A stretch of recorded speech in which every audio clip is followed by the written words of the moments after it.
არსებობს გამოთქმა. თევზი თავიდან ლბებაო. ლბობა ზემოდან ქვემოთ მოდის.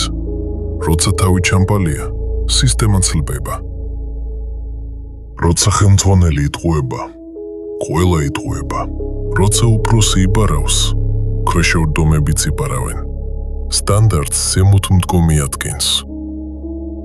თუ ზედარგოლი დამპალია, ქვედარგოლიც ადრე თუ გვიან დალბება. ადამიანები ფიქრობენ, რომ პრობლემა შემსრულებლებშია, მაგრამ პრობლემა თავშია.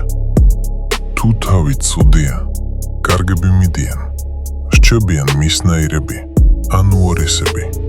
სისტემა ზემოდან იხსნება. თუ გინდა სისტემა შეცვალო, უნდა შეცვალო თავი. ლბობას ქვემოდან ვერ გააქრობ, ის ზემოდან მოდის. და სანამ თავი ჩამპალია, ყველაფერი დანარჩენიც ლბობას გააგრძელებს.